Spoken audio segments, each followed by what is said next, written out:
So Henry, I often talk to you when we're both being interviewed, or when you're a co-host and I'm being interviewed, and then opposite as well. And actually, I don't know a lot about you. I know we're both world travelers, but I think we go at it in different ways. So, I'd like to know, why do you travel? Well, excellent to be here speaking to you finally in person after so many shows. Again, like you said, I'm being interviewed, or you're being interviewed, and I'm the co-host, or you're the co-host. And great question on why somebody travels and why I travel. It's changed throughout the years. I'm sure it's the same with you. When you started at different periods of your life. When I was younger, I was at 17 is when I started. I thought you had to go to certain museums and this and that and see what the guidebooks told you to see, or what have you seen this or that in a given country. And then I finally became bored with that. And it didn't take long, because I realized buildings do not talk. And when you're alone traveling, and I travel alone 90% of the time, it's the people. And they, I've said before, they become my monuments. And they're the reason I travel, they're the reason I write, and they're the reason I continue to travel.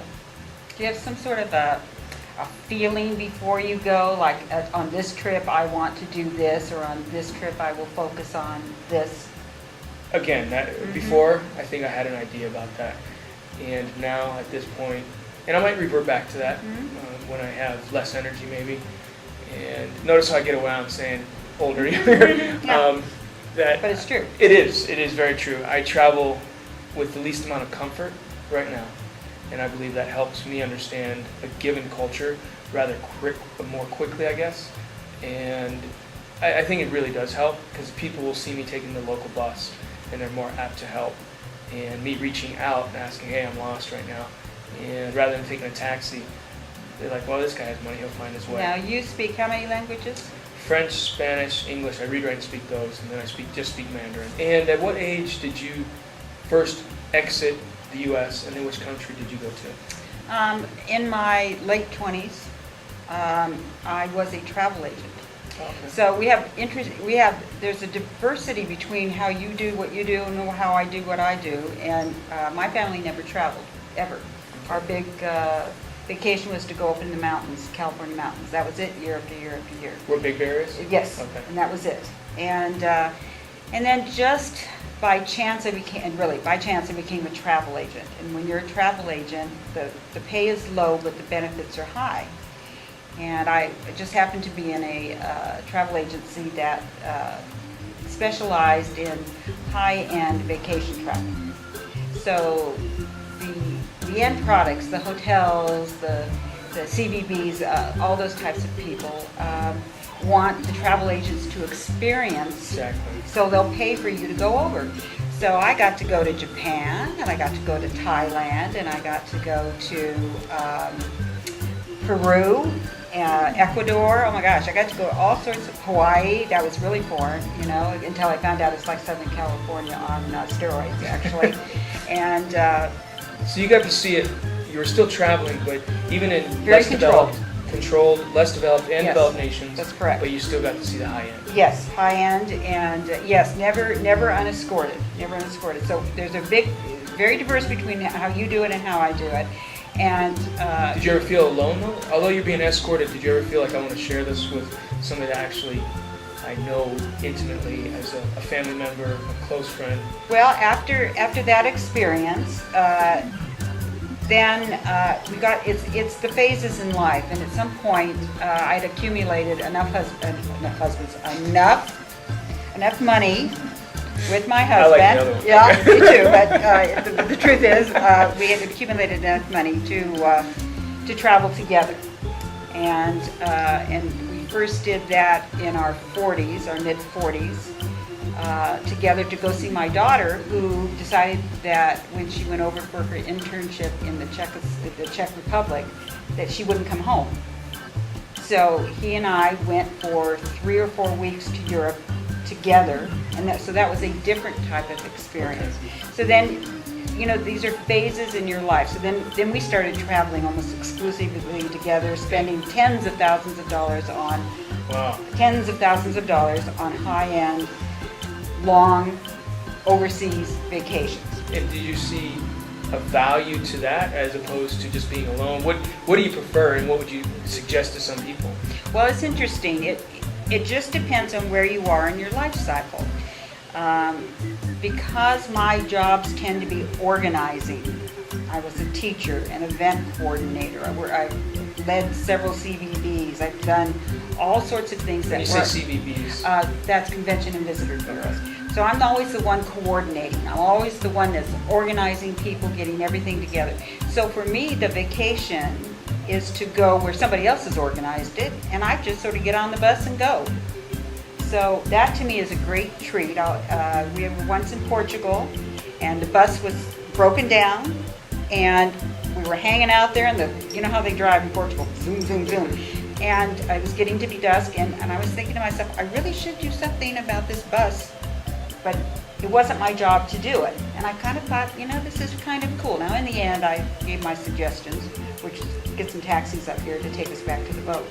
But for me, a vacation or a traveling experience, I don't like to go alone. Okay. I'd rather, and I actually now, this is my third way of traveling. I actually now like to go with other writers, and because I can learn from them. So this is sort of a third way of traveling, and now I'm enjoying going with other travel writers. That's beautifully stated. So first one was when you're high-end CVBs. Travel as a travel agent. Travel agent. Then second was with your husband. Now with travel writers.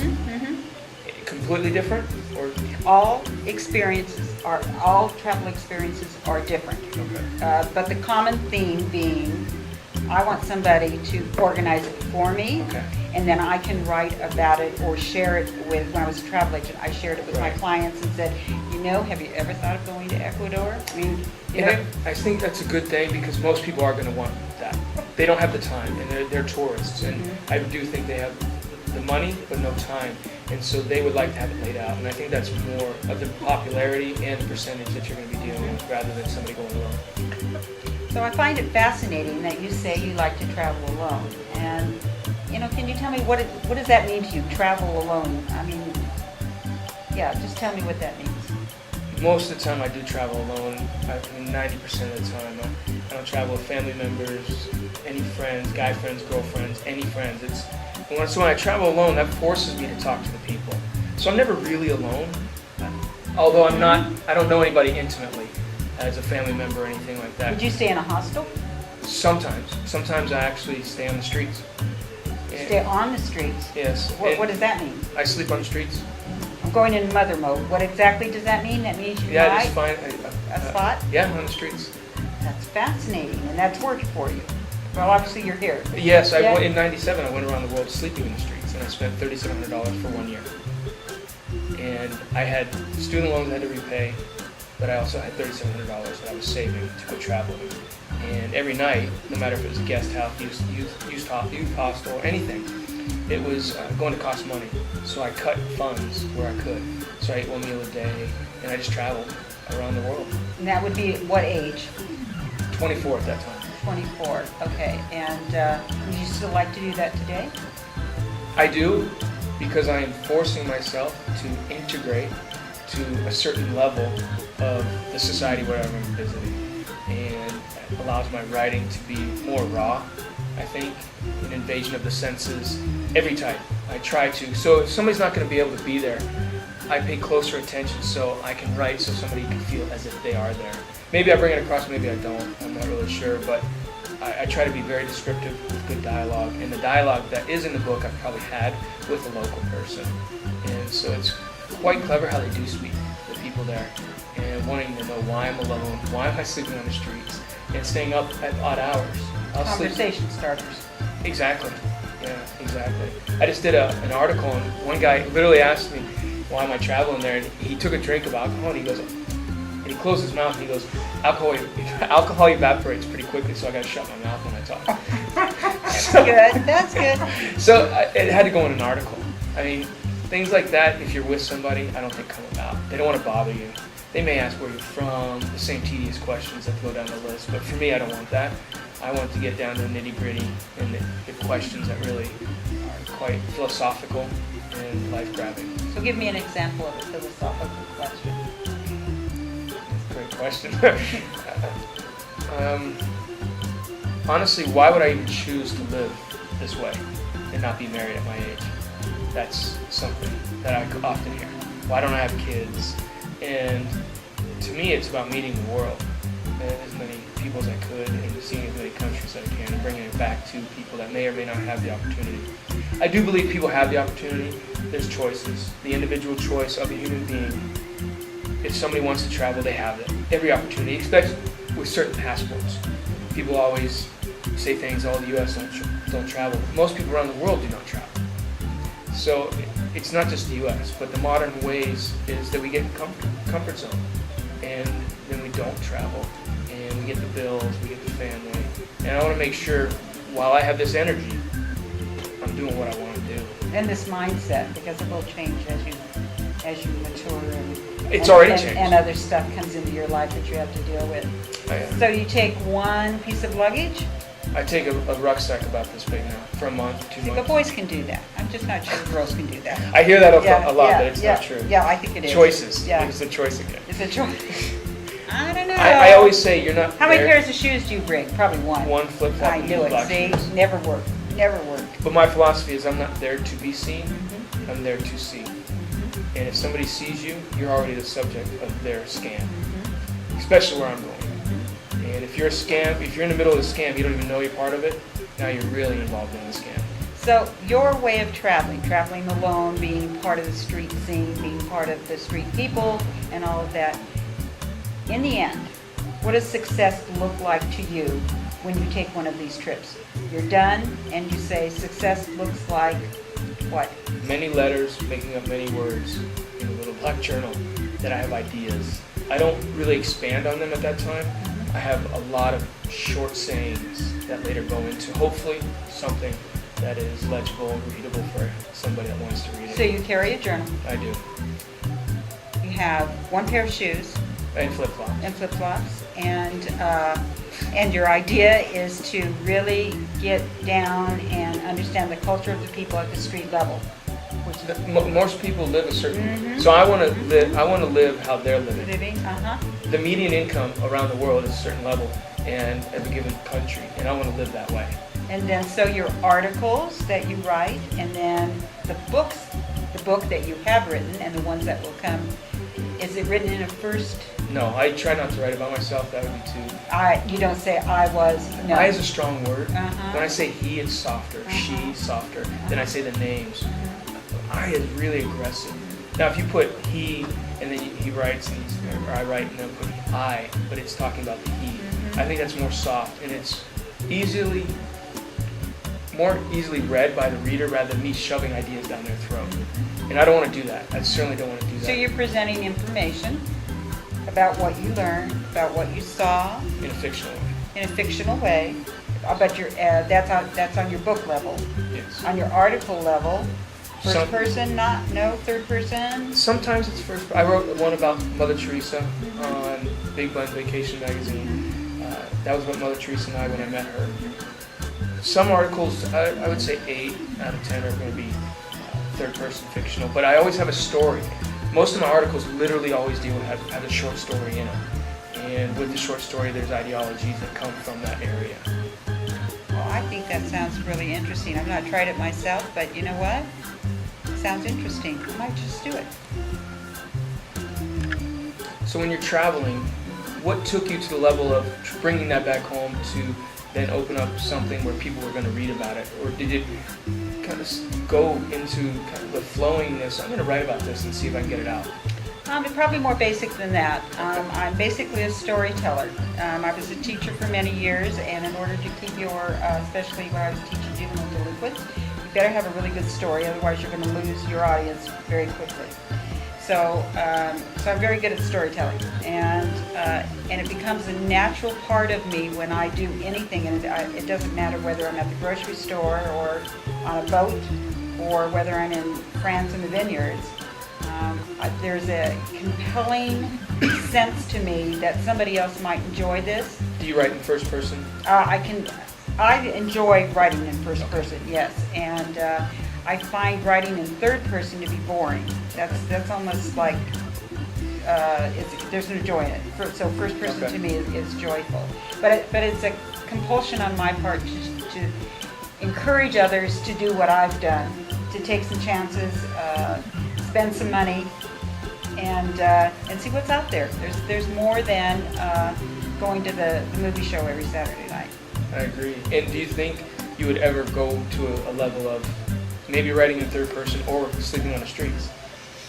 Third person is about the biggest challenge I'm ready to take. Really? Yeah, well, there's the story of me going on I thought I was going on a luxury cruise in Maine. I didn't read the paperwork. When we got there, there was no electricity, there was no shower, there was no nothing. This was a historic ship. And how did that change your thoughts? Did it change your traveling? Did it make it better? Did it make it worse? It taught me to read the paperwork. That was not necessarily enjoyable for me. What can I say? But that's the truth. My husband was with me at the time. That was probably the best time he's ever had in his entire life. Why is that, do you think? Oh, because he loves the sea and the no frills and so forth. Where I was looking for hors d'oeuvres and wine, and he was looking for sunsets and water. So, but the blend together makes a really good story. Excellent. So the initial shock, was the story, did it come out really well? Well, in the end, I had a good time. Very difficult to disconnect from the internet, to disconnect from my curling iron. That was the biggest deal. I do not look good without a curling iron and I makeup. don't know how you did. There was I no. exactly know how it is. Okay, so people wanted to take pictures. There would be no picture taking. Oh. Yeah, You didn't put your hair back? Oh God, no. Really? No, that's not a good look for me. No, But when you're roughing it, who cares about what the world No. sees? When you're roughing it, that's not a term I use. Maybe when you're roughing it. That's why I shaved my head. Linda doesn't do roughing. No, that's not enjoyable to me. My husband loves it, and I appreciate that.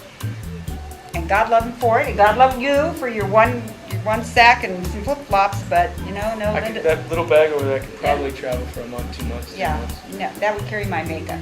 Yeah, my curling irons. No. But I respect. Do you haul it, or does he haul it? Oh no, no. If I'm going to bring it, it's mine. That's Be who amazing. you need to be. No. that's I good. travel a lot without him now, and I've learned to be leaner in what I carry. Okay. But that's about it. Not too much. So maybe we've gone from 4 suitcases down to 1.5. 4. 4? Well, there's shoes. Oh my goodness. There's makeup. There's other lady stuff and clothes. So yeah. You just have to. Yeah. I was going to shocked say, you. so I have 4 older sisters. I was going to Yeah. say, you just have to time travel then. Around certain times. That's all. Well, if you're nice enough, people will help you with your luggage. But I've learned to, figure this out, and I can do it. And it's an interesting process with my husband with his 1 small suitcase and my 3 or 4 or 2 or whatever. You don't find that tedious, or this the hassle of bringing through the? Find it comforting Oh, there you go. because I'm going to look fairly good through the whole thing. For being basic boy, I'd like to understand why you have agreed to go to a bed and breakfast. I do sleep in certain hotels around the world. I do. I'm not going all the time sleeping on the streets. And so Lisa and Nancy from Big Blends magazines have invited me. I came down. Obviously, we're doing a show today and tomorrow, and I do have to exit. My comfort zone is just living basic, and so the abnormality for me is now living kind of in luxury. And so I could see how nice it could be. I really could. When I went on a tour, so to speak, to North Korea, they made you go to wherever they wanted you to go. Yes, that would be true. And so they took me to hotels, and they took care of me. They fed me 3 squares a day. It was just that way. That's how it was. And I could see how comforting it was. But I could see how, only for me, that my words lacked a certain level of intensity. And I could feel it. And so that's why I think I need the intensity to come out in the words. And the only time I get that, and that's probably why I write in third person. So I'm kind of displacing myself. I'm feeling it, but I'm feeling as if I'm somebody else. I think that's how I deal with it. Like, who would like to sleep on the streets in winter in Eastern Europe? Not me, but I'm going to do it for the writing. And I may only get 1 word out of it. for that night. But that one word's going to capture so much feeling to the reader. So do you think you can make it all the way through the night on the soft bed? I have, yes. Yeah? Yeah? I do when I travel as a pilot. They pay for my hotels and. Oh, that's right. So you have to get in a little shuttle bus? I You have, gotta, oh, yeah, they have to get in the, oh, okay, well. Yeah, I'm taking care of it. And that's why traveling is work, flying is a hobby, and they take care of me. There's a shuttle bus. I just have to get the airplane from A to B safely, and I get my hotel room. And so in that sense, I am spoiled. And I think another reason why I can go out on my own and just explore. And you should. If that's your business life, then you should be, I would agree that it would be most fun for you to be basic boy with your flip-flops. Yes. That makes sense to me. Not that I would want to do it, but that makes sense to me. Basic boy meets diva. That would be true. Diva out.